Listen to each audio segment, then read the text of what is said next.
స్నేహితులారా, మిక్కు తెలుసా ఛానల్ కి స్వాగతం. మీకు వీడియో నచ్చితే దయచేసి లైక్ చేయండి, షేర్ చేయండి మరియు సబ్స్క్రైబ్ చేయండి.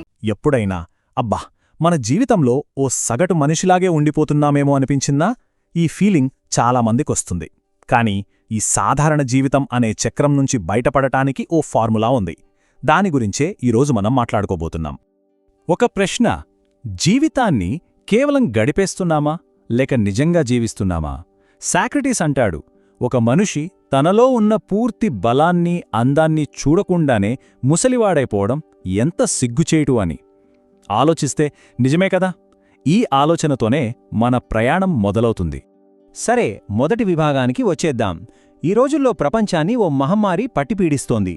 కాని ఇది వైరస్ కాదు, ఇది ఒక మైండ్ సెట్. దాని పేరే సాధారణత్వం, అంటే మిడియాక్రిటీ. ఇది ఎవరో ఒక్కరి తప్పు కాదు, ఇది మనందరినీ ఎక్కడో ఒకచోట పట్టుకున్న ఒక పెద్ద సమస్య అన్నమాట. అసలు ఈ సాధారణత్వం అంటే ఏంటి? డేవిడ్ గాగిన్స్ దగ్గరికి ఓ 25 ఏళ్ల కుర్రాడొచ్చాడు. అతని సమస్య బరువు తగ్గడం కాదు, ఉద్యోగం కాదు. అసలు సమస్య ఏంటంటే అతను ప్రయత్నించడమే మానేశాడు. ఏది కష్టంగా అనిపించినా వెంటనే పక్కకు తప్పుకునేవాడు. అబ్బా ఇంతవరకు చాల్లే అనుకునేవాడు. అదే జస్ట్ ఇనఫ్ అనే జబ్బు. చాలాసార్లు మనకి బద్ధకంగా అనిపిస్తుంది కదా. దానికి కారణం మన బయాలజీలోనే ఉందట. మన మెదడులో లింబిక్ సిస్టమ్ అని ఒకటుంటుంది. దాన్ని సరదాగా కప్ప మెదడు అని పిలుచుకోవచ్చు. దాని పని మనల్ని గొప్పవాళ్లని చెయ్యడం కాదు. దాని ఏకైక లక్ష్యం మనల్ని సేఫ్గా, కంఫర్ట్గా ఉంచడం. సో మనం నిజానికి మన బయాలజీకి బానిసలం అన్నమాట. దాన్నించి బయటపడాలి. సరే, సమస్య ఏంటో అర్థమైంది. మరి పరిష్కారం ఏంటి? సంకల్పశక్తి, అంటే విల్ పవర్. ఇదేదో గాల్లోంచొచ్చే మ్యాజిక్ కాదు. ఇది మన బ్రెయిన్లో ఉన్న ఒక కండరం లాంటిది. అవును, దానికి మనం ట్రైనింగ్ ఇవ్వచ్చు. ఫ్రీడ్రిక్ నీషే ఒక గొప్ప తత్వవేత్త. ఆయన ఒక పవర్ఫుల్ మాట చెప్పారు: బికమ్ హూ యు ఆర్. అంటే నువ్వెవరో అది అవ్వు అని. ఇది జస్ట్ ఒక సలహా కాదు, ఒక కమాండ్. మన బయాలజీ చెప్పినట్టు వింటూ బానిసలా బతకడం కాదు. కష్టపడి మన అసలైన స్వరూపాన్ని, మన ఫుల్ పొటెన్షియల్ని మనం నిర్మించుకోవాలి. దీనికి సైన్స్లో కూడా ప్రూఫ్ ఉంది. న్యూరోసైంటిస్ట్ డాక్టర్ ఆండ్రూ హ్యూబర్మాన్ ఏం చెప్తున్నారంటే, మన బ్రెయిన్లో యాంటీరియర్ మిడ్ సింగ్యులేట్ కార్టెక్స్ అని ఒక పార్ట్ ఉంటుంది. అదే మన విల్ పవర్ మజిల్ అన్నమాట. మనం కావాలని, మన ఇష్టపూర్వకంగా కష్టాన్నెంచుకున్నప్పుడు అది అక్షరాల సైజులో పెరుగుతుందట. అంటే కష్టపడటానికి బ్రెయిన్ డెవలప్మెంట్కి డైరెక్ట్ లింక్ ఉంది. ఇప్పుడు మనం ఒక కథ వినబోతున్నాం. ఇది చాలా ఇంటెన్స్గా, ఎమోషనల్గా ఉంటుంది. డేవిడ్ గాగిన్స్ 100 మైళ్ళ రేస్ కథ. ఇది జస్ట్ ఒక స్టోరీ కాదు, మనిషి సంకల్పశక్తికి ఇదొక నిలువుటద్దం లాంటిది. కథ ఇక్కడే స్టార్ట్ అవుతుంది. గాగిన్స్ తన ముందు ఓ అసాధ్యమైన లక్ష్యాన్ని పెట్టుకున్నాడు. ఎలాంటి స్పెషల్ ట్రైనింగ్ లేదు, సపోర్ట్ టీం లేదు. అయినా సరే 160 కిలోమీటర్లు, అంటే 100 మైళ్ళు 24 గంటల్లో పరిగెత్తాలని డిసైడ్ అయ్యాడు. రేస్ మధ్యలో సుమారు 112 కిలోమీటర్ల దగ్గర అతని శరీరం పూర్తిగా కుప్పకూలిపోయింది. సాక్సులు రక్తంతో తడిసిపోయాయి, కిడ్నీలు ఫెయిల్ అవుతున్నాయి, కాళ్లలో ఎముకలు విరిగిపోయేంత నొప్పి. ఫిజికల్గా అతను పూర్తిగా ఓడిపోయాడు. బాడీ కంప్లీట్గా గివప్ ఇచ్చేసింది. శరీర నొప్పి కన్నా మైండ్లో జరిగే యుద్ధం ఇంకా భయంకరంగా ఉంటుంది. అతని మైండ్ అరుస్తోంది, ఆపేయ్ లేకపోతే చచ్చిపోతావని. లాజిక్గా భయంతో హెచ్చరిస్తోంది. ఆ పాయింట్లో 99.9% మంది ఆగిపోతారు. ఎవరైనా ఆగిపోతారు. కానీ ఇక్కడే కథ మొత్తం మారింది. గాగిన్స్ మోటివేషన్ గురించి ఆలోచించడం మానేసి తన ఐడెంటిటీనే మార్చుకున్నాడు.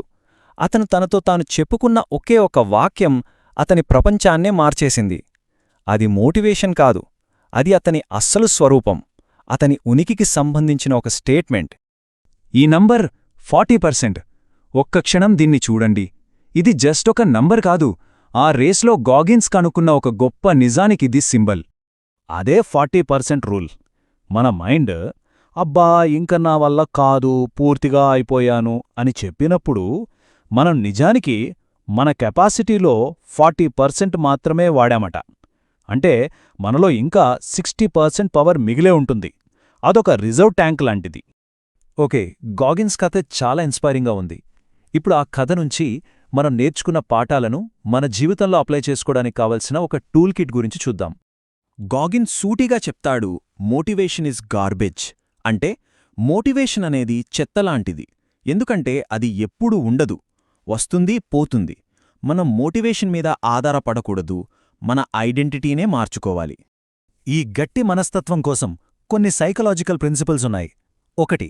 The pain paradox. మనం కావాలని కష్టాన్ని ఎంచుకుంటే లైఫ్ మన మీద వేసే కష్టాలు చాలా చిన్నగా అనిపిస్తాయి. 2. The winner effect. చిన్న చిన్న విజయాలు సాధించినా సరే మన బ్రెయిన్ సక్సెస్ కోసం రీవైర్ అవుతుంది. ఇక చివరిది అకౌంటబిలిటీ మిర్రర్. మన గురించి మనం ఎలాంటి అబద్ధాలు లేకుండా ఉన్న నిజాన్ని నిర్మోహమాటంగా అద్దంలో చూసుకోవడం. మరి ఈరోజే మొదలు పెట్టాలంటే ఏం చేయాలి? ఒక simple 3 step plan. 1. Hell yes or no rule. ఒక గోల్ మనల్ని భయపెట్టి ఎగ్జైట్ చేయలేదంటే అది చాలా చిన్న గోల్ అని అర్థం. 2. 40% పుష్. మైండ్ ఆపే అన్నప్పుడు ఇంకొక 5 నిమిషాలు, ఇంకొక పేజీ అలా కొంచెం పుష్ చేయాలి. 3. Kill the victim. మనల్ని మనం బాధితుల్లా చూసుకోవడం మానేయాలి. సమస్య మనదే, పరిష్కారమూ మనదే. ఇక చివరి విభాగానికి వద్దాం. ఇది చాలా ఆలోచింపచేస్తోంది. కంఫర్ట్ అంటే సౌకర్యం మరియు స్ట్రగల్ అంటే పోరాటం. ఈ రెండిటి మధ్య ఎంపిక కేవలం లైఫ్ స్టైల్ చాయిస్ కాదు, అది లైఫ్ అండ్ డెత్కి సంబంధించిన విషయం. యూనివర్స్ 25 ఎక్స్పెరిమెంట్ అని ఒకటుంది. సైంటిస్టులు ఎలుకల కోసం ఒక స్వర్గాన్ని సృష్టించారు.